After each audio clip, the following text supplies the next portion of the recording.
अबुल हसन को यह तो मालूम ही था कि इस बात को लेकर खलीफा और मलिका जुबैदा में तकरार हो जाएगी और वास्तविकता की जांच कराई जाएगी, इसलिए वह होशियार था। उसने अपना दरवाज़ा बंद कर रखा था, लेकिन एक छोटे से छेद से अपने घर की ओर आने वालों को देख रहा था। जब उसने मसरूर को सीधा अपने घर की ओर आता देखा तो समझ गया कि यह खलीफा का भेजा हुआ आ रहा है। उसने महजबीन से कहा, जल्दी से एक बार फिर मरने का नाटक करो। महजबीन पश्चिमी की ओर पाँव करके लेट गई और अबुल हसन ने उस पर खलीफा का दिया हुआ कमखाब का थान डाल दिया और दरवाज़ा खोलकर उसके सिरहाने अपनी आंखों पर रुमाल रख कर बैठ गया। मसरूर आया और जब उसने अबुल हसन को मातम करते देखा तो उसे संतोष हुआ कि खलीफा बेगम के सामने अपनी बात सिद्ध कर देगा।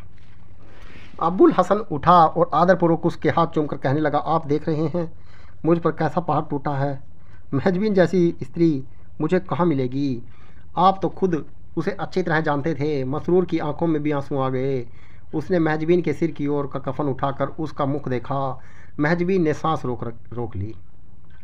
मसरूर ने उसका मुख फिर ढक कर कहा, भाई भगवान की मर्जी में कौन दखल दे सकता है। महजबीन को मैं अपनी बहन की तरह चाहता था और मुझे उसकी मृत्यु पर बड़ा दुख है। कुछ देर बाद वह बोला, स्त्रियों में बुद्धि नहीं होती। अब यह देखो कि मलिका जुबैदा जैसी औरत इस बात पर अड़ी हुई है कि तुम मरे हो, महजबीन जीवित है। वह देर से इस बात पर खलीफा से झाएं झाएं कर रही है।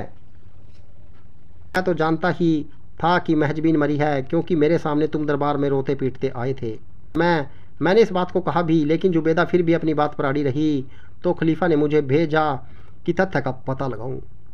मैंने जो देखा वह कहूँगा और खलीफा को सच्चा साबित करूँगा। अबुल हसन बोला, खलीफा को भगवान चिरायु करे, उनकी मुझ पर बड़ी कृपा रही है। उनकी बात सही साबित करने को मैं खुद ही महल में जाता, किंतु बार बार मुर्दे को घर में छोड़कर कहाँ जाऊँ।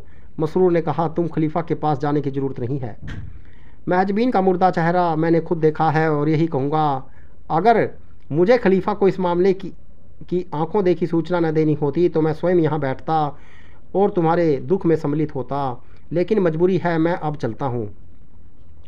अबुल हसन ने उठकर दरवाजे तक मसरूर को पहुँचाया। जब मसरूर दूर चला गया तो उसने जुबैदा के ऊपर के थान उठाया और कहा, अब तुम उठ बैठो। मुझे विश्वास है कि मलिका जुबैदा मसरूर की बात पर विश्वास नहीं करेगी और अपनी किसी विश्वस्त दासी को यहाँ का हाल जानने के लिए भेजेगी। महजबीन ने उठकर वही मातमी कपड़े पहन लिए। दोनों दरवाज़ों के छेद से बाहर देखते रहे कि देखें अब कौन अंदर आता है, ताकि उसके अनुसार कार्य करे।